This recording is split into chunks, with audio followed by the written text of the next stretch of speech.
Hi masters అందరికీ కూడా ఆత్మీయ ప్రణామాలు. అందరికీ కూడా బ్రహ్మాస్ మెడిటేషన్ ఛానల్‌కి స్వాగతం, సుస్వాగతం మాస్టర్స్. ముందుగా మనందరి జగద్గురువైన బ్రహ్మర్షి సుభాష్ పత్రి సారికి కూడా పాదాభివందనాలు చేసుకుంటూ చక్కగా వారిని కూడా ఈరోజు ఈ యొక్క జూమ్ సెషన్‌లోకి ఇన్వైట్ చేసుకుందాం మాస్టర్స్. ఎంతో చక్కగా మనము ఒక్కొక్క మాస్టర్ ద్వారా అద్భుతమైన జ్ఞానాన్ని తెలుసుకుంటూ సజ్జన సాంగత్యంగా ప్రతిరోజు కూడా ధ్యాన ప్రయాణం, ఆత్మ ప్రయాణం చేస్తూ ఉన్నాం. ఈరోజు మనతో సరికొత్త టాపిక్‌తో గారు లక్ష్మీ కుమారి మేడం గారు పిడుగురాల నుంచి మనకు జూమ్ సెషన్‌కి విచ్చేసి ఉన్నారు మాస్టర్స్. మేడం తీసుకున్న ఒక టాపిక్ లక్ష్మీ కటాక్షం ఎవరికి ఉంటుంది? లక్ష్మీదేవిని మనం అందరం పూజిస్తూనే ఉంటాము. పలానా వాళ్ళ దగ్గర కొలుస్తున్నారు కాబట్టి వాళ్ళ దగ్గర డబ్బులు ఉంది. మనం పూజించట్లేదు కాబట్టి మన దగ్గర లేదు. మనం పూజిస్తున్నాం అయినా రావట్లేదు అని చెప్పని చాలా అపోహలుగా చాలా రకాలుగా మనం అనుకుంటూ ఉంటాము. సో, ఆ జ్ఞానం ఈరోజు ఆ టాపిక్ ద్వారా పొందుదాం మాస్టర్స్. మేడం ముందుగా మీకు బ్రహ్మాస్ మెడిటేషన్ ఛానల్ తరపున స్వాగతం, సుస్వాగతం. Thank you so much. Over to you madam. Thank you తల్లి. విశ్వ గురువు అయిన పత్రిసారి దంపతులకు నిత్యము శ్వాస మీద ధ్యాస ధ్యానం చేయిస్తున్న రాఘవరావు సారు రాజలక్ష్మి అమ్మగారు దంపతులకు నాకు ఈ అవకాశం ఇచ్చిన మాస్టర్స్ అందరికీ జూముల ఆత్మస్వరూపులందరికీ నమస్కారం. నా పేరు లక్ష్మీ కుమారి. నేను పిడుగురాల నుంచి మాట్లాడుతున్నాను. మరి నేను ఈరోజు చెప్పదలుచుకున్న టాపిక్ ఏంటంటే ధ్యాన శక్తి. టాపిక్ ఏంటంటే లక్ష్మీదేవి అనుగ్రహం. మరి మనం సబ్జెక్ట్ లోకి వెళ్దాం. మరి చాలా మంది లక్ష్మీదేవి అనుగ్రహం ఉంటే చాలు అనుకుంటారు. చాలా మంది ప్రపంచంలో ఎవరైనా సరే లక్ష్మీదేవి అనుగ్రహం ఉంటే చాలు అనుకుంటారు. ఆవిడ అంటే లక్ష్మీదేవి. ఇక్కడ ఈ క్లాస్ లో కూడా అక్కడక్కడ ఆవిడను సార్ రాయటం జరిగింది. ఆవిడ అనే చోటల్లా కూడా మనం లక్ష్మీదేవి అని ఓకే చేసుకుందాం. ఆవిడ అంటే లక్ష్మీదేవి అనుగ్రహం ఉంటే అన్నీ ఉన్నట్టు భావిస్తారు. ఇప్పుడు ప్రపంచంలో అందరం అంతే ఉన్నాం కదా తల్లి. ధనలక్ష్మి అనుగ్రహం ఉంది అంటే మనము ఆమె అనుగ్రహం ఉంటే అన్నీ ఉన్నట్టే అని చెప్పేసి మనందరము భావిస్తాము. అందులో నేను ఉన్నానన్నమాట. భావిస్తూ ఉంటాము. మరి అనుగ్రహం ఉంటే చాలు అనుకుంటాము. మరి ఆవిడ అనుగ్రహం ఉంటే అన్నీ ఉన్నట్టుగా భావిస్తారు. అందుకే లక్ష్మీదేవి ఫోటోలు పెట్టి, అంటే లక్ష్మీదేవి ఫోటోలు అంటే ఇప్పుడు మేము కూడా పెద్దది లక్ష్మీదేవి ఫోటో అంటే ఫ్రేమ్ కట్టించేసి ఆ చేతిలో నుంచి డబ్బులు ఇలా పడుతూ ఉంటాయి అన్నమాట. అలాంటి పెద్దది ఒక ఫోటో కట్టించడం జరిగిందన్నమాట మా ఇంట్లో కూడా. మరి అలాగే మరి ప్రతిమలు అంటే ఒక చిన్న బొమ్మలు పెట్టి, మరి విగ్రహాలంటే మనకు తెలుసు, పెద్ద పెద్దవి గుళ్ళల్లో కనిపిస్తుంటాయి కదా. అలాంటి విగ్రహాలు పెట్టి ఆరాధిస్తూ ఉంటారు. మనం అన్ని చోట్ల చూస్తూనే ఉన్నాము. విగ్రహాలంటే పెద్దవి, ప్రతిమలంటే చిన్నవి, ఫోటోలంటే మన ఇళ్లలో గోడలు అంటే వేపిస్తాం కదా. పెద్ద పెద్ద ఫోటోలు చేపించేసి అందులో నుంచి ధనలక్ష్మి చేతిలో నుంచి డబ్బులు పడుతూ ఉంటాయి. అదేనమాట. అలాంటివన్నీ కూడా మనందరికీ తెలిసిన విషయాలే. సార్ ఇందులో రాయటం జరిగింది. మరి అలాంటివన్నీ కూడా పెట్టి ఆరాధిస్తూ ఉంటాం. మనందరం కూడా ఆరాధిస్తూ ఉంటాం అన్నమాట. మరి నోములు కూడా చేస్తాము. ధనలక్ష్మి నోములని, మరి లక్ష్మీదేవి నోములు అని చెప్పేసి కూడా నోములు చేస్తాము, వ్రతాలు చేస్తాము. అలా చేస్తే ఆవిడ అంటే ధనలక్ష్మి అనుగ్రహం అన్నమాట. ఆవిడ అనుగ్రహం కలుగుతుందని వారి నమ్మకం. ఇలా చేసే వాళ్ళందరికీ కూడా ధనలక్ష్మి అంటే లక్ష్మీదేవి అనుగ్రహం కలుగుతుందని చెప్పేసి అందరికీ నమ్మకం అన్నమాట. అలా నమ్ముతూ లక్ష్మీదేవిని ఆరాధిస్తున్నారు. లక్ష్మీదేవిని అలా నమ్ముకుంటూ పూజలు చేస్తూ, వ్రతాలు చేస్తూ, నోములు చేస్తూ ఆరాధిస్తున్నాము. అలా లక్ష్మీదేవిని ఆరాధిస్తున్నారు. కానీ అంతకన్నా ఆలోచించటం లేదు. అంటే ఇక్కడ ఈ క్లాసులో మొత్తం కూడా ఒక చిన్న కిటుకు ద్వారా ఉందన్నమాట. అలా చేస్తూ ఆరాధిస్తున్నామే కానీ ఆలోచించటం లేదు. అర్థం వేరు, అంతరార్థం వేరు తల్లి, బుజ్జి తల్లి. అర్థాలు వేరు, అంతరార్థాలు వేరు. చదువుకున్న వాళ్ళు మీకు బాగా తెలుసు. అర్థాలు వేరు, అంతరార్థాలు వేరు అన్నమాట. అలా చేస్తూ ఆరాధిస్తూ ఉంటాము కానీ ఆలోచించటం లేదు. మేము కూడా మరి హాల్లో మెయిన్ డోర్కి పెద్ద లక్ష్మీదేవి బొమ్మ, అంటే ఒక తలుపు ఉంటుంది. హాల్లో నుంచి గదిలోకి వస్తాం కదా, మెయిన్ డోర్ అంటాం. ఆ డోర్కి పెద్దది లక్ష్మీదేవి బొమ్మ చెక్కించటం జరిగిందన్నమాట. మేము అలా కూడా చాలా డబ్బులు ఖర్చు పెట్టి లక్ష్మీదేవి బొమ్మని చెక్కించడం జరిగింది. మరి శ్రావణ మాసం వస్తే కలశం పెట్టి, శ్రావణ మాసం వస్తే ఎవరైనా చేసేది, ఇవన్నీ చేసినవే. కలశం అంటే మనందరికీ తెలుసు. ఒక ఇత్తడి చెంబు కానీ, కొత్తది స్టీలు చెంబు కానీ, కొంచెం ఉన్న వాళ్ళైతే ఎండి చెంబు కానీ తీసుకొచ్చి దానికి పసుపు అంతా రాసేసి, కుంకుమ బొట్లు పెట్టేసి, దాని చుట్టూ పసుపు దారాలు కట్టేసి, దాని మీద ఒక కొబ్బరికాయ పెట్టి, జాకెట్ ముక్క పెట్టి, తమలపాకులు పెట్టి ఇవన్నీ చేస్తామన్నమాట. ఇవన్నీ కలశం పెట్టి లక్ష్మీదేవిని పూజ చేస్తాము. ఇది వరకు మా అమ్మ వాళ్ళు కూడా అలాగే చేసేవాళ్ళు అన్నమాట. మా అత్తగారింట్లో కూడా కొంచెం ఇలాంటి పరిస్థితులే జరుగుతుండే అన్నమాట. కలశం పెట్టి పూజ చేసేవాళ్ళు. ఇప్పుడు శ్రావణ మాసం వస్తే లక్ష్మీదేవి ప్రతిమలు పెట్టి, అంటే ఇప్పుడు అంతే మారిపోయిందన్నమాట. అప్పుడు కలశాలు పెట్టుకునేవాళ్ళు. ఇప్పుడేంటి, లక్ష్మీదేవి అంటే ప్రతిమలు చిన్న చిన్న బొమ్మలు లాంటివి వచ్చినాయి అన్నమాట. లక్ష్మీదేవి ప్రతిమలు పెట్టి, ప్రతిమలు అంటే బొమ్మలు అన్నమాట, ప్రతిమ పెట్టి ఆ ప్రతిమకి ఒక పట్టుచీర కట్టి, మరి ఆ పట్టుచీర కట్టి హారాలు, అంటే మనం వేసుకునే హారాలు చిన్నవి పెద్దవి ఉంటాయి కదా, అలాంటి హారాలు పెట్టి పూలు పెట్టి, అంటే పూల జడ, మనం చిన్నపిల్లలప్పుడు పిల్లలకి పూల జడలు వేపిస్తుంటాం కదా, అలా పూల జడలు వేపించి ఆ బొమ్మను అమ్మవారిగా తయారు చేసి, ఆ బొమ్మని తీసుకొచ్చిన లక్ష్మీదేవి బొమ్మని అమ్మవారిగా తయారు చేసి పులిహార పొంగలి ప్రసాదం చేసి ఆ బొమ్మ దగ్గర పెడతారు. ఆ బొమ్మ దగ్గర పులిహార ప్రసాదం తయారు చేసి ప్రసాదం అని పెడతారు. అందరినీ పేరంటం పిలుస్తారు. ఇలాంటి పేరంటాలకు నేను కూడా వెళ్ళటం జరిగింది. వెళ్ళినప్పుడు అప్పుడు అందరూ ఏమనుకునే వాళ్ళంటే, అందరూ వెళ్ళి ఎంత బాగా ఉంది లక్ష్మీదేవి అని చెప్పేసి ఎంతో పొగుడుకునేవాళ్ళు. ఆ పొగుట్టంలో నేను కూడా ఒకరినన్నమాట. ఎందుకంటే కళకళలాడుతూ ఉంటుంది. ఆ పువ్వులు, ఆ గాజులు, ఆ బొమ్మ, ఆ పట్టు చీరలు, ఆ హారాలు, ఇంకా అవన్నీ ఎంతో అందంగా ఉంటదన్నమాట. ఆ ప్రసాదాలు పెట్టి మరి అందరూ కూర్చుంటావా, ఆ విధంగా తయారు చేయటం జరిగిందన్నమాట. మరి పులిహార పొంగలి చేసి అమ్మవారి దగ్గర పెట్టి పేరంటం పిలుస్తారు. మరి అందరూ వెళ్ళి ఎంత బాగుంది ధనలక్ష్మి అని పొగుడుతూ ఉంటారన్నమాట.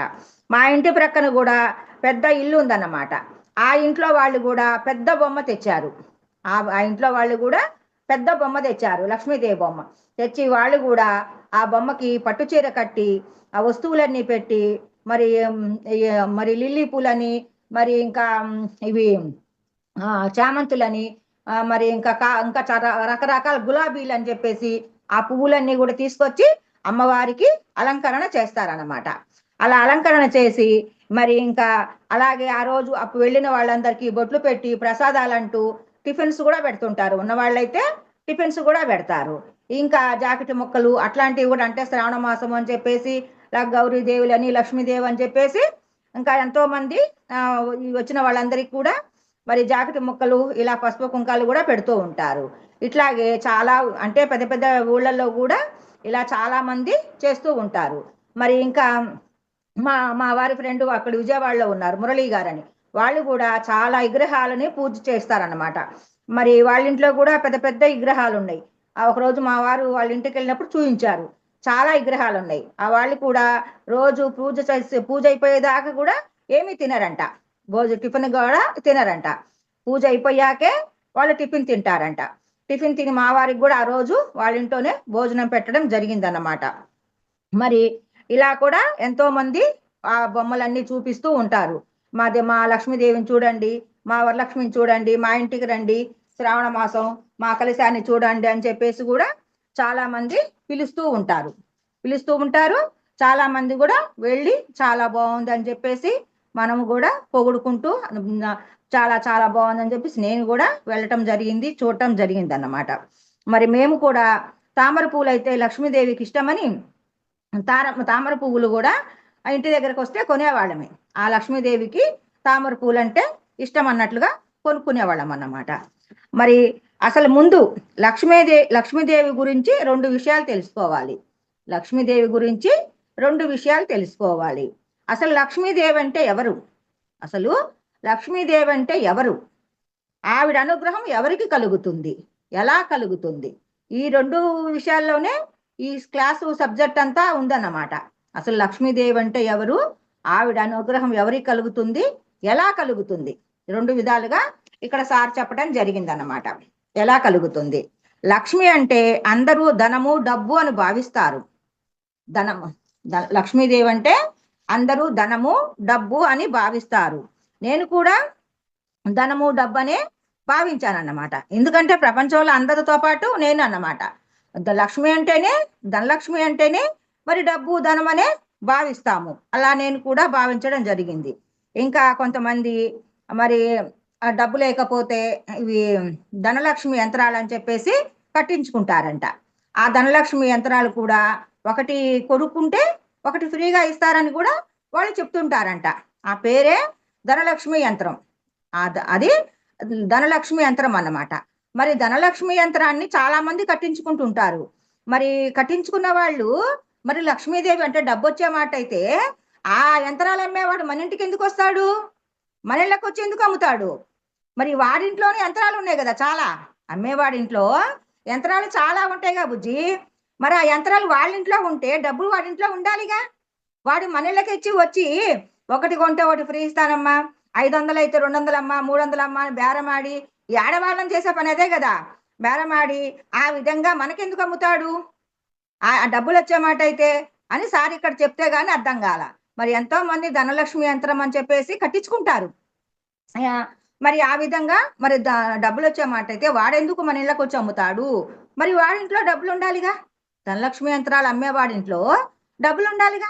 ఇప్పుడు కొబ్బరికాయలు అమ్మేవాడింట్లో కొబ్బరికాయలు చాలా ఉంటాయి. వాడికేం కొబ్బరికాయల కరువు లేదు, మనకు అమ్ముతాడు. అంతేకాని మరి వాడెక్కడికి బయటికి పోయి కొనుక్కుంటాడు కొబ్బరికాయ? కొనడు. మరి అలాగే లక్ష్మీదేవి యంత్రాలు ఉన్న వాడింట్లో ధనము ఎంతో ఉండాలి. ఎందుకంటే కుబేర యంత్రం కదా అది. కుబేర యంత్రం అంటేనే ఎంతో ధనలక్ష్మి యంత్రం అని కుబేర యంత్రాలు ఇవన్నీ డబ్బులు వచ్చాయన్నమాట. అవన్నీ వాడి దగ్గర ఉంటే వాడెందుకు అమ్మటానికి వస్తాడు మన ఇళ్ళ ముందరికి అని చెప్పేసి మనం ఇక్కడ తెలుసుకోలేకపోతున్నాం అన్నమాట అని సార్ ఇక్కడ చెప్తున్నారు. ఇంకా మరి ఎవరి జీవితమైనా ఎవరి కర్మలను బట్టి వాళ్ళ జీవితం ఉంటుందని చెప్పేసి మనందరికీ తెలుసు. కర్మను బట్టే మన జీవితం ఉంటుందని. మరి పాపకర్మలు చేస్తే బాధలు, రోగము, దుఃఖము ఎవరైనా అనుభవించాల్సింది. పుణ్యం చేస్తే భోగము. భోగం అంటే హాయిగా తినటం, సంతోషంగా ఉండటం, మరి దేనికి ఇబ్బందులు లేకుండా ఉండటం, ఇవన్నీ కూడా భోగమే. ఇవన్నీ కూడా మనం అనుభవిస్తున్నామంటే మనం వచ్చేటప్పుడు తెచ్చుకున్నవే. మనం జన్మ తీసుకునే ముందే నేను ఈ జీవితాన్ని అనుభవిస్తాను, నేను ఈ పాపకర్మలు అనుభవిస్తాను, నేను ఈ భోగం అనుభవిస్తానని అందరము తెచ్చుకున్నవే. మన గురువు గారి ద్వారా మనం తెలుసుకుంటున్నాము. ఇంతవరకు తెలియకపోయినా ఇప్పుడు తెలుసుకుంటున్నాము. మనం ఈ విధంగా హాయిగా తింటున్నాము, నలుగురికి ఒకళ్ళకి ఇద్దరికి పెట్టగలుగుతున్నామంటే అది మనము పైనుంచి వచ్చేటప్పుడు తెచ్చుకున్నదే. అది ఆనందంగా ఉంటాము, తింటాము అని చెప్పేసి ఒకరికి పెడతామని కూడా మనం పైనుంచి వచ్చేటప్పుడే జన్మ తీసుకునేటప్పుడే తెచ్చుకుంటామన్నమాట. అలాగే మరి పత్రిసారు నడయాడే భగవంతుడంట. ఆయన శ్రీకృష్ణ భగవానుడంట. ఎవరు? మన పత్రిసారు. ఆయన ఏం చెప్తున్నారు? మరి చేసుకున్న వాడికే చేసుకున్నంత. మరి ఏదైనా సరే సృష్టికి మనం ఏదిస్తే మనకు అదే వచ్చిద్ది. సృష్టికి మనం ఏమి ఇవ్వకుండా అది ఏమీ రాదన్నమాట. మరి పత్రిసారు ఏం చెప్తున్నాడు? చిన్న చిన్న పాపాలే చిన్న చిన్న రోగాలు, పెద్ద పెద్ద పాపాలే పెద్ద పెద్ద రోగాలు. పాపమే లేకుంటే రోగమే లేదన్నాడు ఆ మహానుభావుడు. మరి పాపమే లేకుంటే ఇంక రోగం ఎక్కడుంది?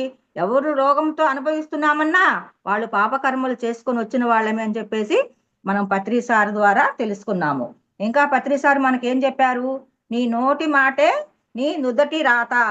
మనం ఏదైతే పాపకర్మలు, తప్పుగా అబద్ధాలు మాట్లాడతామో అవే మన నొచ్చటన రాయబడతాయి అన్నమాట. ఎవరో రాయరు, మనమే రాసుకుంటామన్నమాట. ప్రతినిత్యం ఆత్మస్వరూపుడైన భగవంతుడు మనలోనే ఉన్నాడు కాబట్టి మనం చేసే పని, మనం తినే తిండి, మనం మాట్లాడే మాట, మనం నడిచే నడక, మన ఆలోచన అన్నీ గమనిస్తూ ఉంటాడు పరబ్రహ్మ. ఆయనకు తెలియకుండా మనం ఏమీ చేయట్లేదన్నమాట. అందుకే మన మాటే మన నొచ్చటి రాత అని చెప్పేసి అంటారు. మరి ఇదివరకు మనకు తెలియకపోతే ఆ బ్రహ్మ రాశాడు, ఆ దేవుడు రాశాడు, నా నొచ్చట ఈ విధంగా రాశాడు, ఈ కర్మ రాశాడు అని చెప్పి అనుకుంటాం. ఏ దేవుడు ఎవరికి కర్మలు రాయడండి. మనమే మన కర్మలు రాసుకొని వస్తాం. ఎందుకంటే మనం చేసిన కర్మలే మనం అనుభవిస్తాం కాబట్టి. ఇంకా లక్ష్మీదేవి అంటే భోగమని తెలుసుకోవాలి. లక్ష్మీదేవి అంటే ధనము కాదు, భోగమని తెలుసుకోవాలి. భోగం అంటే సుఖము. మరి భోగము సుఖము ఉంటే మరి లక్ష్మీదేవి ఉన్నట్టే. మరి హాయిగా సంతోషంగా తిని ఉంటే ఇంకా వాడికి లేనిది ఏముంది? అందుకనే భోగము, లక్ష్మీదేవి అంటే ధనము కాదు భోగము అని ఇక్కడ సార్ చెప్పడం జరిగింది. ధనం ఉంటే లభిస్తుందని, ధనం ఉంటే అన్ని లభిస్తాయని చెప్పి అనుకుంటాము.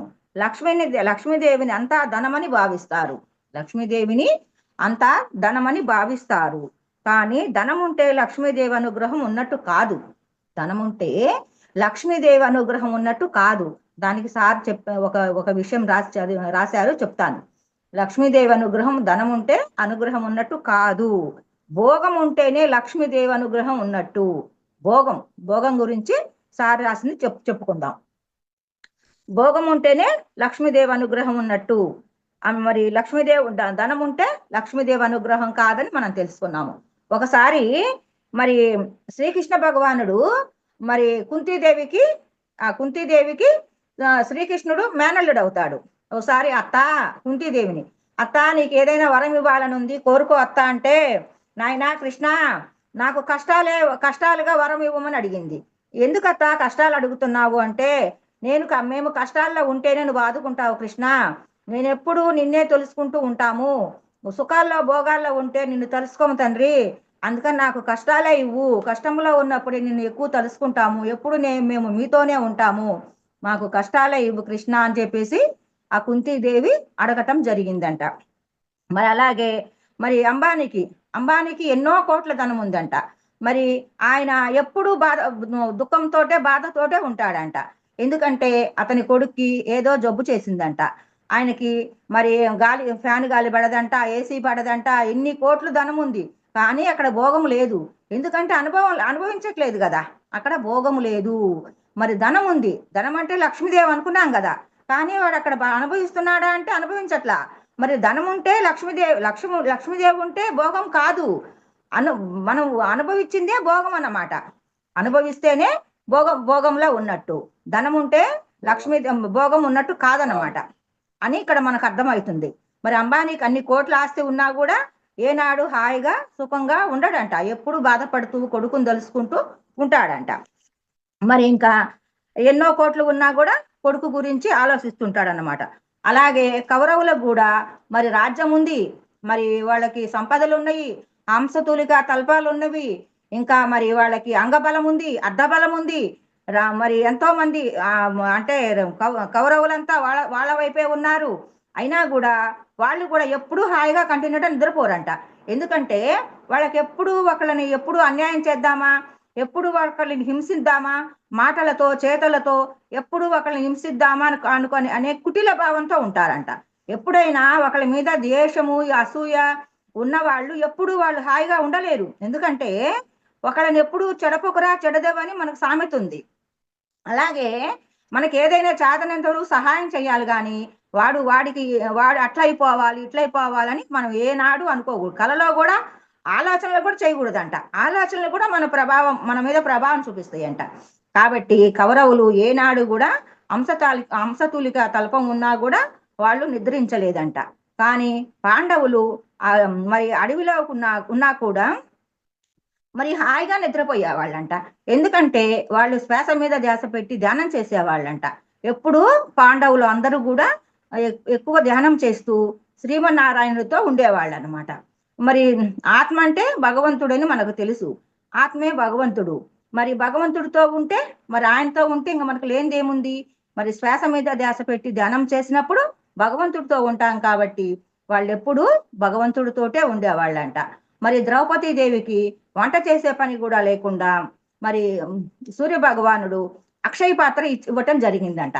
అక్షయ పాత్ర వల్ల వాళ్ళ వంటకాలన్నీ వండుకొని హాయిగా తినేసి శ్వాస మీద ధ్యాస పెట్టి ధ్యానం చేస్తూ ఎంతో ఆనందంగా అడవిలో ఉన్నా కూడా, నేల మీద పడుకున్నా కూడా హాయిగా నిద్రపోయేవాళ్ళంట పాండవులు.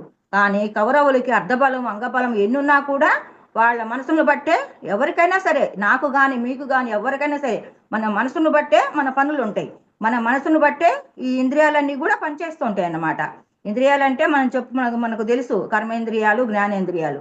ఇవన్నీ కూడా మనసు అంటే అంతరింద్రియమైన మనసు 11వ, 5 జ్ఞానేంద్రియాలు, 5 కర్మేంద్రియాలు, 11వ అంతరేంద్రియం. అంతరేంద్రియం అంటే మనసును బట్టే మన పనులు, మన నడవడిక, అన్నీ కూడా మన మనసును బట్టే మన ప్రవర్తన ఉంటూ ఉంటది.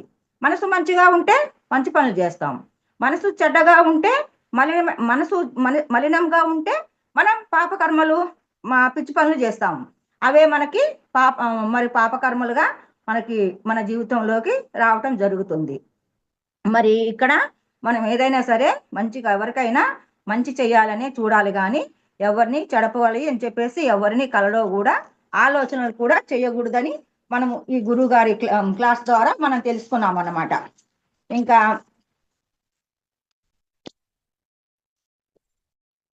ఇంకా మరి లక్ష్మీదేవి అనుగ్రహం ఎవరికి కలుగుతుందో కొంచెం తెలుసుకుందాం. లక్ష్మీదేవి అనుగ్రహం ఎవరికి కలుగుతుందో కొంచెం తెలుసుకుందాం.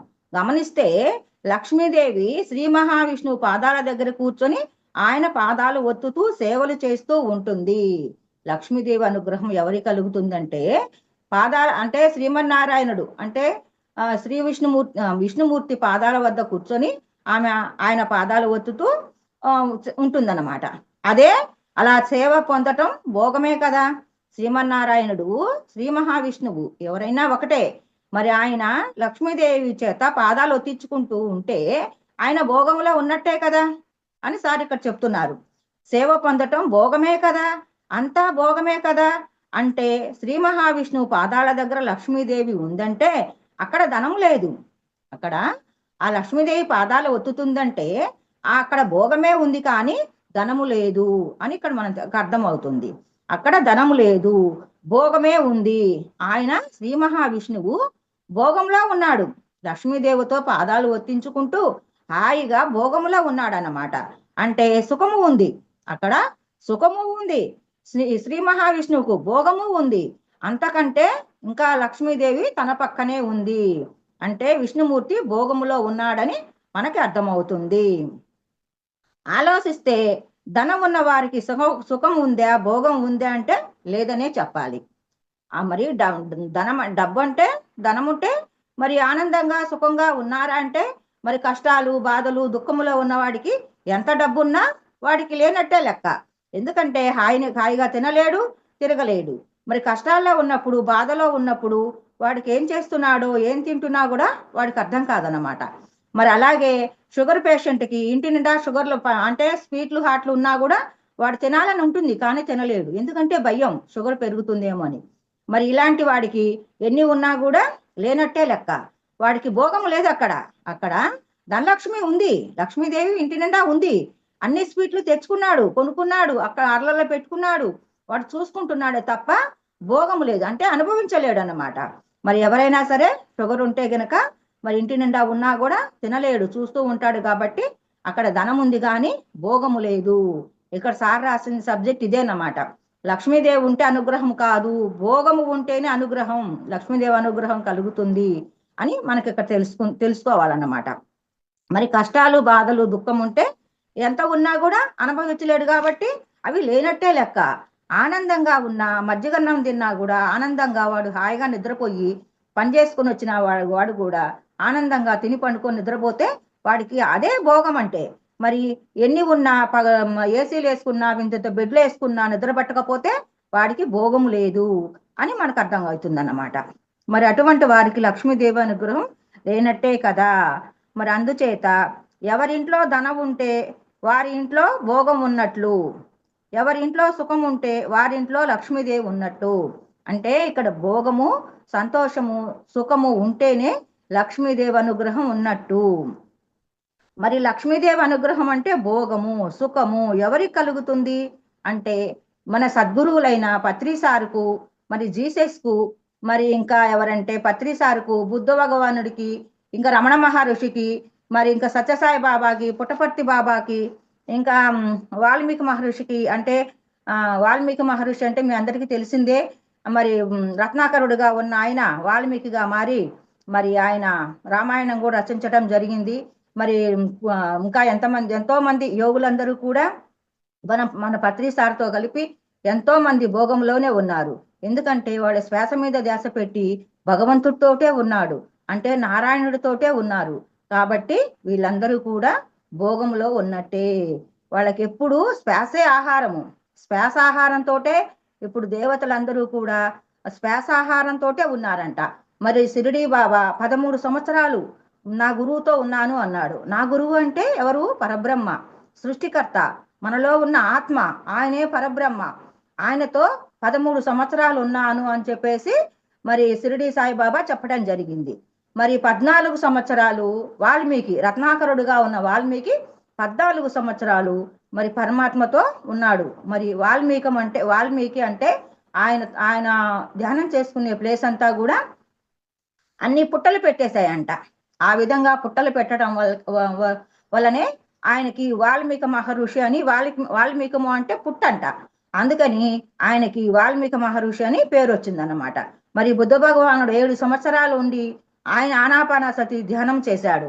మరి మన పత్రిసారు కూడా మరి బుద్ధ భగవానుడి దగ్గర ఆనందుడుగా శిష్యుడుగా ఉండి తర్వాత ముస్లిమ్స్గా, క్రిస్టియన్స్గా, తర్వాత బ్రాహ్మడుగా మరి పత్రిసారుగా మనందరికీ తెలుసు అన్నమాట.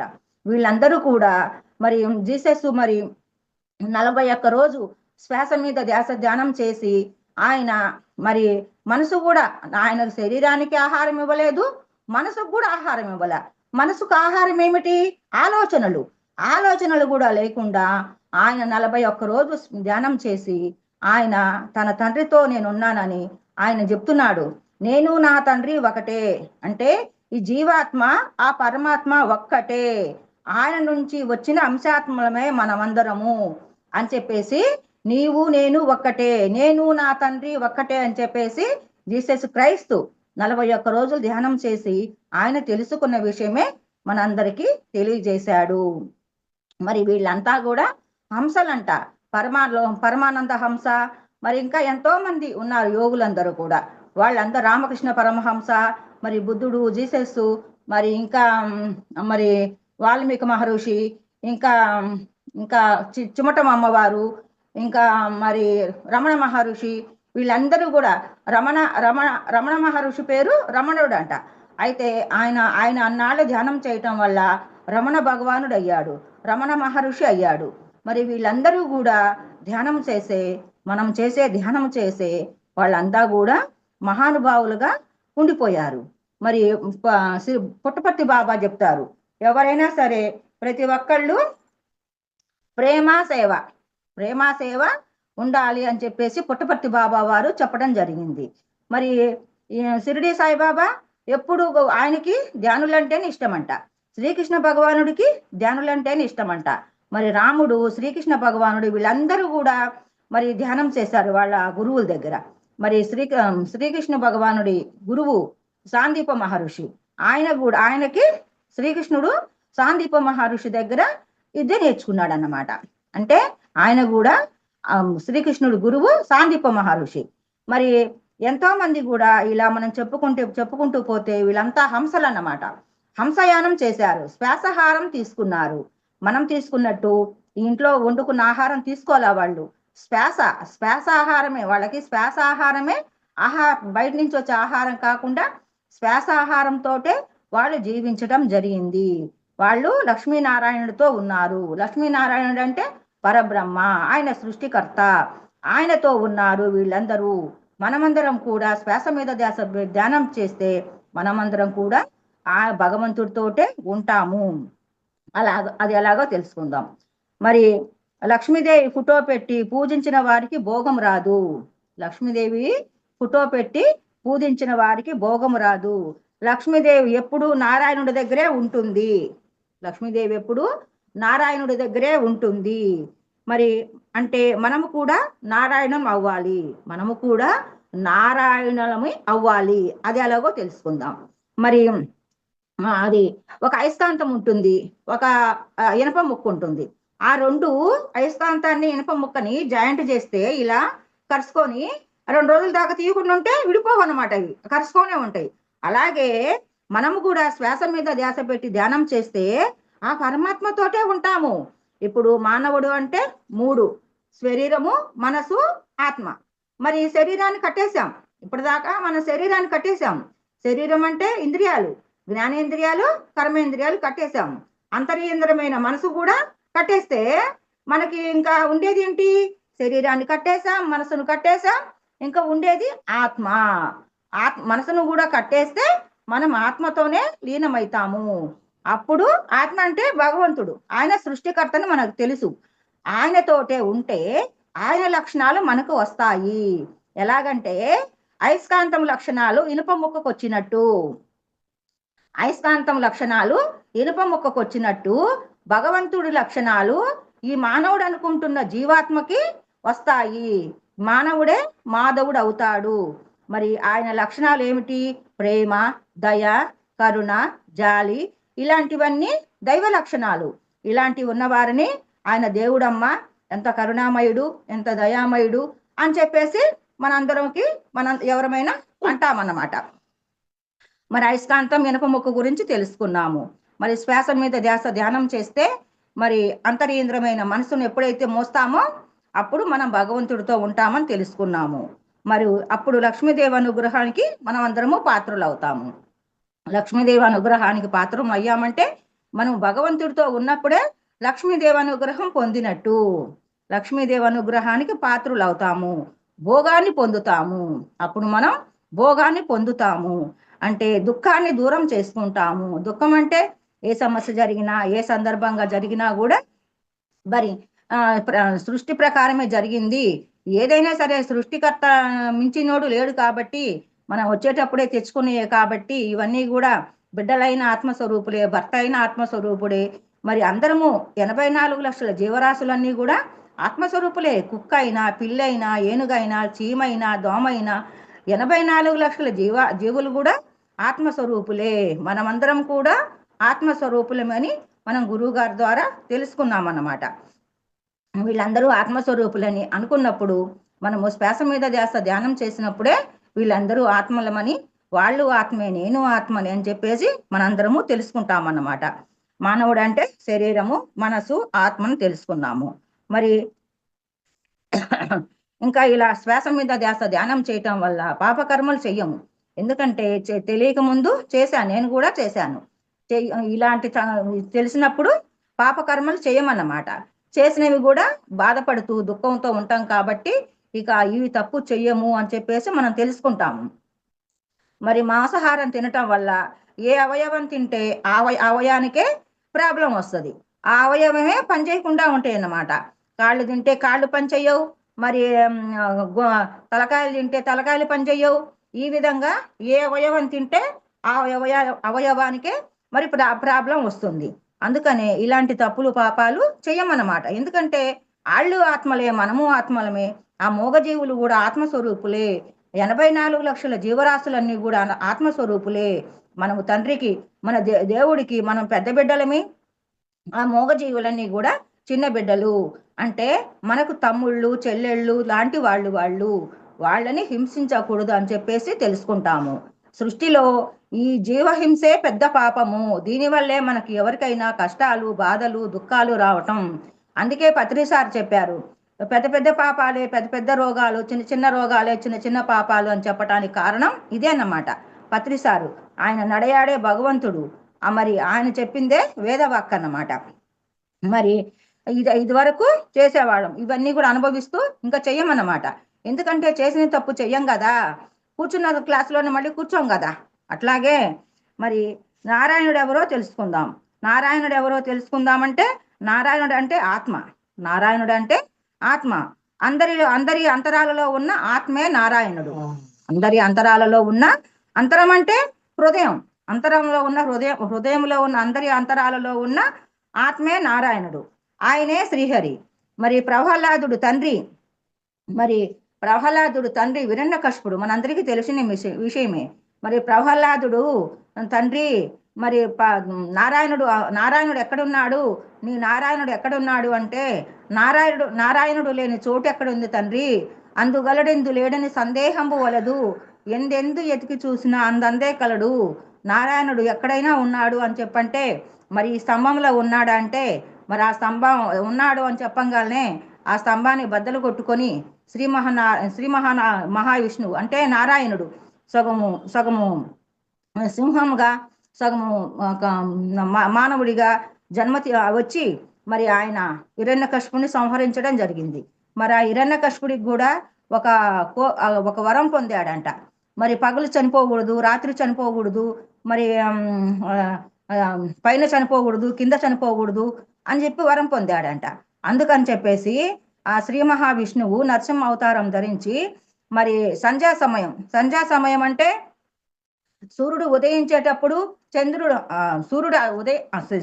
సూర్యుడు అస్తమించేటప్పుడు చంద్రుడు ఉదయించేటప్పుడు అనమాట. అంటే సూర్యుడు వెళ్ళిపోయేటప్పుడు చంద్రుడు వచ్చేటప్పుడు ఆ విధంగా ఆ టైంలో మరి సంధ్యా సమయంలో మరి కింద చావకూడదు, పైన చావకూడదు అంటే మరి ఆయన అక్కడ గడప మీద కూర్చొని ఆయన తొడ మీద ఆయన పండేసుకొని ఆయన ఆయన ఎముకలన్నీ చీల్చి, గుండె చీల్చి ఆయన పేగులన్నీ మెళ్ళ వేసుకోవడం జరిగింది. అంటే ఆయనకు ఆ వరం పొందటం వల్ల పగలు చనిపోకుండా, రాత్రి చనిపోకుండా, కింద చనిపోకుండా, పని చనిపోకుండా ఆయన వరం పొందాడనమాట హిరణ్యకశిపుడు, ప్రహ్లాదుడు తండ్రి. అందుకే నారాయణుడు అంతటా ఉన్నాడు, అందుగలడెందు లేడని సందేహం పోవలదని చెప్పినా కూడా ఆయనకి ఏమీ అర్థం కాలేదన్నమాట హిరణ్యకశిపుడికి. మరి 3 లోకాలు జయించాడంట, 3 లోకాలు జయించాడంట. అన్ని లోకాలు జయించినా కూడా ఆయనలో ఉన్న పరమాత్మను తెలుసుకోలేకపోయాడు. పరబ్రహ్మ నాలోనే ఉన్నాడు, ఆయన ఉంటేనే మనం మాట్లాడుతున్నాము, వినగలుగుతున్నాము, చూడగలుగుతున్నాము. ఇవన్నీ కూడా జరుగుతున్నాయి అంటే ఆ తండ్రి ఉంటేనే, ఆ తండ్రి ఉంటేనే ఈ శరీరానికి భోగము. ఆ తండ్రి లేకపోతే ఈ శరీరం శవమే అవుతుంది. మనం చనిపోయినప్పుడు ఎవరైనా శరీరం వదిలేసిన దగ్గరికి వెళ్ళి చూస్తే మనకు అర్థమవుతుంది. ఎందుకంటే ఆ శరీరంలో నుంచి ఆత్మ తప్పుకోవటం వల్లే ఆ శరీరానికి కదలికలు ఉండవు. ఆత్మ ఉంటేనే కదలికలు. ఇప్పుడు ఇలా నోరేసుకొని మాట్లాడుతున్నాను అంటే ఆత్మ శరీరంలో ఉండబట్టే మాట్లాడగలుగుతున్నాను. ఆత్మ లేకపోతే ఎవరు మాట్లాడలేరు, ఎవరు కన్నెత్తి చూడలేరు. ఇవన్నీ కూడా మనందరికీ తెలిసిన విషయాలే. మరి అనుభవిస్తున్నామంటే మరి పాపకర్మలు చెయ్యమని తెలుసుకున్నాము. నారాయణుడు అంటే శ్రీహరి మనం తెలుసుకున్నాము. ఈ విషయమే అన్నమాచార్యుల వారు కూడా ఒక పాట ద్వారా తెలియపరిచాడు అన్నమాట. బ్రహ్మం ఒక్కటే, పరబ్రహ్మం ఒక్కటే అని చెప్పేసి అన్నమాచార్యుల వారు ఇంకా ఏం చెప్పారంటే హీనాది అధికములు ఎందునూ లేవన్నాడు. హీనమైనది అధికమైనది కూడా ఎందులో లేవు. హీనమైన వాడు లేదు, అధికమైన వాడు లేడు. ఎందుకంటే అందరికీ శ్రీహరి అంతరాత్మ. ఇంకా హీనమైన వాడెవరు, అధికమైన వాడెవరు? అందరూ ఒకటే. దానికి శంకరాచార్యులు ఒక విధంగా ఒకటి చెప్పారన్నమాట. అది గురువు గారి ద్వారా నేను తెలుసుకున్నాను. మరి శంకరాచార్యుల వారు అంటే ఆది శంకరాచార్యుల వారు ఆయన గంగా నదిలో స్నానం చేసి వస్తూ ఉన్నారంట. వస్తూ ఉంటే ఆయన శిష్యులు ముందొస్తున్నారంట, శంకరాచార్యుల వారు వెనకొస్తున్నారంట. అప్పుడు ఆయన శిష్యులు వాళ్ళకి ఎదురుగా ఒక చండాలుడు వస్తున్నాడంట. చండాలుడు అంటే ఆయన ఆత్మే, ఆయన మనసే మంచిది కాదు, కానీ ఆత్మ స్పష్టమైనదే కదా. ఆత్మకు ఏ మలినము లేదు. ఈ శరీరానికి మనసుకే కానీ మలినము ఆత్మకు లేదు. చండాలుడో తప్పుకో అని చెప్పేసి ఆయన శిష్యులు అన్నారంట. శిష్యులు తప్పుకోమన్నారంట. శంకరాచార్యుల వారు చండాలుడో తప్పుకో మేము వెళ్ళాలి, దారికి అడ్డం తప్పుకోమన్నారంట. అప్పుడు ఆ చండాలుడు పక్కపక్క నవ్వుతూ ఎవరు చండాలుడు అని చెప్పేసి, నీ శరీరము పంచభూతాలతో తయారైందే, నా శరీరము పంచభూతాలతో తయారైందే. నాలో ఉన్నది ఆత్మే, నీలో ఉన్నది ఆత్మే. ఆయనే పరబ్రహ్మ, ఆయనే సృష్టికర్త. నువ్వు నేను ఒకటే, నేను ఎందుకు తప్పుకోవాలి అని చెప్పేసి అడిగాడంట ఆ చండాలుడు. అడిగితే అప్పుడు మరి పంచభూతాలంటే మనందరికీ తెలుసు. మరి భూమి, నీరు, అగ్ని, వాయువు, ఆకాశం. భూమి, నీరు, అగ్ని, వాయువు, ఆకాశం. ఈ ఐదుటితోటే మానవుల శరీరాలు తయారు చేయటం జరిగింది. అంటే పంచభూతాలంటే 5 తత్వాలతోటి మన శరీరం తయారైంది. ఎవరైనా సరే, ఏ మానవుడైనా పంచభూతాలతోటే తయారైంది. ఇప్పుడు జంతువులైనా, వృక్షాలైనా, క్రిమికీటకాలైనా, పక్షులైనా, జలచరాలైనా ఏవైనా కూడా ఈ పంచభూతాలతోటి. అంటే పంచభూతాలు మానవుడికే, 4 తత్వాలు జంతువులకు అనుకుంటా. అంటే కరెక్ట్గా నాకు తెలీదు, ఆన్సరు తెలియకుండా చెప్పకూడదు. మరి ఈ 5 తత్వాలతోటే ఇవన్నీ సృష్టిలోనివన్నీ కూడా సృష్టించడం జరిగింది. వృక్షాలైనా, జంతువులు, ఇవన్నీ కూడా 5 తత్వాలతోటే. అంటే 1, 2 అట్లా తత్వాలతోటి సృష్టి చేయటం జరిగిందన్నమాట. మానవుడిని మాత్రం పంచభూతాలతోటి అంటే 5 తత్వాలతోటి తయారు చేయటం జరిగింది పరమాత్మ.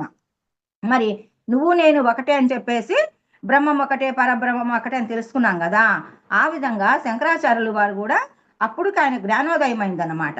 ఈయన మామూలు వాడు కాదు, ఈయన ఏ పరమాత్మ అని చెప్పేసి ఆయన కాళ్ళ మీద పట్టం జరిగిందన్నమాట. ఆయన పరమశివుడే. ఆ విధంగా ఈయనకి అహంకారం ఏమైనా ప్రవేశించిందేమో అని చెప్పేసి ఆయన పరీక్షించటానికి రావటం జరిగింది. అప్పుడు ఆయనకి కనువింపు కలిగి ఆయన కాళ్ళ మీద పడి, నా తప్పు క్షమించు, నేను చండాలుడా తప్పుకోమన్నాను, నువ్వు నేను ఒకటే అని తెలుసుకున్నాను అని చెప్పేసి చెప్పడం జరిగింది. ఇక్కడ ఇది కూడా మనం పరబ్రహ్మ వల్లే అందరి శరీరాల్లో ఉన్నది ఆయనే అని చెప్పేసి మనం తెలుసుకున్నాము. ఇంకా ఈ విషయమే అన్నమాచార్యుల వారు తెలుసుకున్నాము. అంటే అంతరాత్మను పట్టుకున్న వారికి శ్రీహరిని పట్టుకున్నట్టే. అంతరాత్మను పట్టుకున్న వారు శ్రీహరిని పట్టుకున్నట్టే. అంటే అంతరాత్మ అంటే భగవంతుడు, ఈ శరీరంలో ఉన్న భగవంతుడు అన్నమాట. మరి శ్రీహరిని పట్టుకున్న వారికి చివరికి శ్రీహరినే పొందుతాము. శ్రీహరిని పట్టుకున్న వారు చివరికి శ్రీహరినే పొందుతాము. అంటే ఇప్పుడు మనం ఎవరితో ఉంటే వారి లక్షణాలు మనకు వస్తాయా లేదా? అట్లాగే ఇప్పుడు ఇప్పుడు భగవంతుడితో ఉంటే భగవంతుడి లక్షణాలు మనకు వస్తాయి. మనం ఎవరితో దొంగోడితో ఉంటే ఆ దొంగోడి లక్షణాలు వస్తాయి. తాగుబోతుడితో ఉంటే తాగుబోతుడి లక్షణాలు వస్తాయి. మరి భగవంతుడితో ఉంటే, సాక్షాత్ భగవంతుడితో ఉంటే ఆయన లక్షణాలు మనకు వస్తాయి అని చెప్పేసి ఇక్కడ సార్ చెప్పడం జరిగింది. ఇంకా శ్రీహరినే పొందితే అంటే ఆత్మను పొందితే, ఇంకా ఆత్మనే పొందితే అంటే భగవంతుని పొందితే అంటే ఆత్మని పొందలేమంట. అంటే సాక్షాత్కారం అంటే ఆయన అనుభూతి చెందగలమే కానీ ఆత్మ సాక్షాత్కారం అంటే అనుభూతే కానీ ఆయనకి కళ్ళకి కనిపించడంట, ఈ భౌతిక నేత్రాలకు కనిపించడంట. కాబట్టి ఇప్పుడు మామిడి పండు ఎలా ఉంది అంటే తీయగా మధురంగా ఉందని చెప్పగలమే కానీ చూపించలేం కదా. అదే అనుభూతి అంటే. అలాంటి అనుభూతి పొందగలమే కానీ ఇక మనం చూపించలేమన్నమాట భగవంతుణ్ణి. భగవంతుడు ఈ కళ్ళకి కనపడ్డు. ఇప్పుడు కూడా నీలో నాలో అందరిలో ఉన్నాడు, కానీ వింటున్నాడు, కానీ ఆయన కంటికి కనపడ్డా అన్నమాట భగవంతుడు. మరి ఆత్మను పొందితే శ్రీహరిని పొందిన వారు అంటే లక్ష్మీదేవిని పొందినట్టే, అంటే భోగం పొందినట్టే. అంటే విష్ణుమూర్తిని పొంది నారాయణుని పొందితే లక్ష్మీదేవిని పొందినట్టే మనం, అంటే భోగం పొందినట్టే. ఎందుకంటే అక్కడ లక్ష్మీదేవి ఉన్నది, విష్ణుమూర్తి ఉన్నాడు, మరి నారాయణుడు ఉన్నాడు, మరి లక్ష్మీదేవి కూడా ఉంది, ఇద్దరు ఉన్నారు. కాబట్టి అక్కడ మనం భోగము, సంతోషము, ఆనందము అన్నీ పొందినట్లే అని చెప్పేసి గురువు గారి ద్వారా మనం తెలుసుకున్నాము. ఎందుకంటే శ్రీహరి ఎక్కడ ఉంటే లక్ష్మీదేవి అక్కడే ఉంటుంది. శ్రీహరి ఎక్కడ ఉంటే లక్ష్మీదేవి కూడా అక్కడే ఉంటుంది. కాబట్టి అలా ఆత్మను పొందిన వారికి భోగం లభిస్తుంది, రోగాలు పోతాయి, దుఃఖము పోతుంది. దుఃఖం అంటే మరి ఏదైనా జరిగినప్పుడు మరి బాధపడకుండా, మరి కర్మను బట్టి జరిగింది అని చెప్పేసి మనం ఏదైనా కొంచెం నిగ్రహించుకోగలుగుతామన్నమాట. అదే లేకపోతే భగవంతుడు తీసుకుపోయాడు, భగవంతుడి మీద నిందలేస్తాం. కానీ ఏ భగవంతుడు ఎవరిని తీసుకుపోడు. మనం వస్తామని చెప్పి డేటు ఒప్పుకొని వస్తేనే ఇక్కడి నుంచి వెళ్ళిపోతాం. కానీ ఏ దేవుడు మనం రామంటే ఎవరు తీసుకుపోరు. మనం వచ్చేటప్పుడే నిర్ణయించుకొని వస్తాం. కాబట్టి భగవంతుడిది ఏమీ లేదు, అంతా మనదే అని చెప్పేసి మనము ఈ ధ్యానంలోకి వచ్చాక మరి పత్రిసారి వల్ల అన్ని తెలుసుకోగలుగుతున్నాము. దుఃఖం పోతుంది, సంతోషంగా ఆనందంగా ఉండగలుగుతాము. మరి శ్రీకృష్ణ భగవానుడు మరి అంటే భగవంతుడు మన మన మన భక్తికే మొగ్గుతాడు కానీ అహంకారానికి మొగ్గడన్నమాట. ఆయన మరి తులాభారం అప్పుడు సత్యభామ శ్రీకృష్ణుడిని తులాభారం తుయ్యాలనుకుంది, కానీ ఏమి తుయ్యలేకపోయింది అన్నమాట. తుయ్యలేక ఆమె సమంతకమణి కూడా వేసిందంట, అయినా తోగలేదు. మరి రుక్మిణీదేవి ఒక్క తులసి దళం అంటే 2 ఆకులు, ఒక కొమ్మ, ఆ కొమ్మ వేయంగానే శ్రీకృష్ణ భగవానుడు తూగిపోయాడు. అంటే ఇక్కడ భక్తే కారణము గాని అహంకారము, ధనము ఇవి కారణం కాదని మనం తెలుసుకున్నాం. కోట్లున్న వాడికి లక్ష్మీదేవి అనుగ్రహం ఉన్నట్టు కాదు. కోట్లు లేకపోయినా సుఖంగా ఉండేవాడే లక్ష్మీదేవి అనుగ్రహం ఉన్నట్టు. అంటే ఎందుకంటే వాడు ఆనందంగా సుఖంగా ఉన్నవాడే, టైం అయిపోతుంది, సుఖంగా ఆనందంగా ఉన్నవాడే లక్ష్మీదేవి అనుగ్రహం పొందినట్టు అన్నమాట.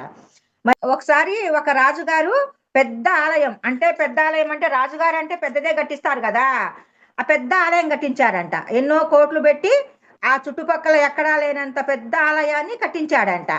కట్టించి ఆయన ఏమనుకున్నాడంటే భగవంతుడినే ఆహ్వానిద్దాం, దేనికి? ప్రారంభోత్సవానికి ఆ భగవంతుడినే ఆహ్వానిద్దామని చెప్పేసి అనుకున్నాడంట. అనుకొని రాత్రి అనుకొని పడుకున్నాడంట. పడుకున్నప్పుడు ఆ రాత్రి కలలో పరబ్రహ్మ అంటే పరమాత్మ కలలో కనిపించి, ఓ రాజా, నీ రాజ్యంలోనే ఒక మారుమూల గ్రామంలో ఒక ఒక మాలవాడు ఉంది.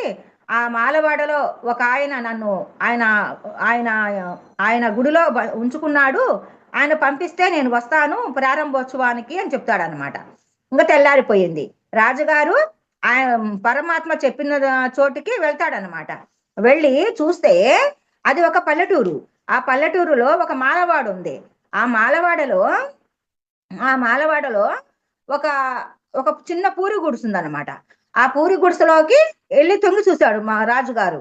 తొంగి చూస్తే అక్కడ ఒక మాలతను శ్వాస మీద ధ్యాస పెట్టి ధ్యానం చేస్తున్నాడంట. ధ్యానం చేస్తూ ఆయన ఆత్మతో ఉన్నాడంట. అప్పుడు ఈ రాజు లోపలికి వెళ్ళి, ఇక్కడ ఎవరండి ఇక్కడ మరి దేవుణ్ణి తన తన మందిరంలో ఉంచుకున్నాడంట. నేను పెద్ద మందిరం కట్టించాను. నేను కట్టించిన మందిరానికంటే ఆయన ఉంచుకున్న మందిరం పెద్దదా ఏంటి? నేనే నా మందిరమే గొప్పది. ఆయన మరి ఆయన అనుమతి తీసుకోమంటున్నాడు. ఎవరా అతను? ఆ మందిరం తన మందిరంలో ఉంచుకున్న ఆయన ఎవరు? ఆ దేవుడు ఎక్కడున్నాడు? ఆ గుడి ఎక్కడుంది అని అడుగుతాడనమాట. అడిగితే అప్పుడు ఆయన నెమ్మదిగా కళ్ళు తెరిచి అప్పుడు శ్వాస మీద ధ్యాస పెట్టి ధ్యానం చేసుకుంటూ ఉన్నాడంట. ఆయన కళ్ళు తెరిచి, నాయన ఇదేరా నాయన ఆయన దేవుడు ఉండే మందిరం అని చెప్పేసి తన హృదయ స్థానం చూపించాడంట. అంటే అప్పటికి రాజుకు అర్థమైందన్నమాట. అంటే శ్వాస మీద ధ్యాస పెట్టి ధ్యానం చేస్తే నేను పరమాత్మతో ఉంటాను, మరి దేవుణ్ణి ఆహ్వానించే అంత గొప్పవాడిని నేను కాను అని చెప్పేసి అప్పుడు ఆయన ఇంటికి వెళ్ళి శ్వాస మీద ధ్యాస పెట్టి ధ్యానం చేశాడనమాట. అంటే ఇక్కడ కూడా మనం నారాయణుడితోటే ఉండాలని తెలుసుకున్నాం అన్నమాట. మరి ఒక రాజుకి 3 భార్యలు ఉన్నారన్నమాట. 3 భార్యలు ఉంటే ఒక రాజు ఊరెళ్తూ పెద్ద భార్యను అడుగుతాడు, అమ్మ నీకేం కావాలి అంటే, నాకు ఆ ఊర్లో పట్టు చీరలు తీసుకురండి అని చెప్పింది అనమాట. రెండో భార్యను అడిగితే, నాకు అక్కడ బంగారం నగలు బాగుంటాయంట, అవి తీసుకురమ్మని చెప్పిందంట. మూడో భార్యను అడిగితే, మీరే రండి స్వామి అని చెప్పిందంట. అంటే ఇక్కడ కూడా మనం తెలుసుకోవాల్సింది ఏమిటంటే, బంగారము చీరలు ఇవన్నీ ప్రాపంచకం. నువ్వే రాండి అంటే పరమాత్మనే రమ్మని అర్థం అన్నమాట. అప్పుడు ఆ రాజే మన ఇంటికి రాజే తన వాడైతే ఇంకా తనకు లేనిదేముంది? అట్లాగే పరమాత్మే మన సొంతమైతే మనకు లేనిదేముంది అని చెప్పేసి దీని అర్థం అన్నమాట. ఇంకా మనం ఎవరితో ఉంటే వాళ్ళ లక్షణాలే వస్తాయి అంటే, ఒక ఒక కొడుకు తాగుపోతాడు అన్నమాట. ఆ కొడుకుని మార్పించటానికి తండ్రి ఎంతో కష్టపడుతూ ఉంటాడు. కష్టపడుతూ కొడుకుతో ఒకసారి చెప్తాడు, నువ్వు ఈసారి ఇది తాగుడు మానకపోతే నేను చచ్చిపోతాను అని చెప్పి అంటాడనమాట. అని చెప్పేసి అంటే, లేదు అట్లయితే కొడుకు అంటాడు కదా, ఒక 2 నెలలు నువ్వు కూడా నాతో పాటు తాగు, అప్పుడు నేను మానేస్తానంటాడు. సరేలే 2 నెలలే కదా, కొడుకు చెప్పినట్టు వింటే నా కొడుకు బాగుపడతాడని ఈ తండ్రి కూడా తాగటం బిగించేశాడు. ఈ తండ్రి కూడా తాగటం బిగించేశాక 2 నెలలు అయిపోయాక ఏమంటున్నాడు కొడుకు, నానా మానేస్తావా? మరి నేను మానేస్తాను, మరి నువ్వు కూడా మానేస్తావా అంటే, లేదు మానేస్తే నువ్వు మానేయగా నేను మానేను అంటాడు. అంటే ఇక్కడ ఏమైంది? మాట ఇచ్చిన వాడు బానే ఉన్నాడు, వాడి కోసం పనిచేసిన వాడు తాగుపోతయ్యాడన్నమాట. అంటే బానిస అయ్యాడన్నమాట. ఇక్కడ దీని గురించి మనం ఏం తెలుసుకున్నామంటే, ఎవరితో ఉంటే వాళ్ళ లక్షణాలు వస్తాయి. తాగుబోతుడితో ఉంటే తాగుబోతు లక్షణాలే వస్తాయి. మరి దేవుడితో ఉంటే మనకు దేవుడి లక్షణాలు రావా? మరి అయస్కాంతానికి అయస్కాంతము మరి ఇనుప ముక్క చెప్పుకున్నాం. ఆ 2 జాయింట్ చేస్తే అయస్కాంతం లక్షణాలు ఇనుప ముక్కకు వస్తే రావా? అట్లాగే మనం శ్వాస మీద ధ్యానం చేస్తే ఆ భగవంతుడి లక్షణాలు మనకు వస్తాయి. థ్యాంక్ యూ నాకు ఈ అవకాశం ఇచ్చిన ఆత్మస్వరూపులందరికీ కూడా మనం 4 ద్వారా తెలుసుకుంటామంట. 1 పరబ్రహ్మ, 2 సద్గురువులు, 3 ఇలాంటి పుస్తకాలు, 4 మనం తీసుకునే శ్వాస మీద అంటే ఆహారం అన్నమాట. సాత్వికమైన శాకాహారం తీసుకున్నప్పుడే ఈ జ్ఞానం అంతా మనకు అర్థమవుతుందంట. Thank you.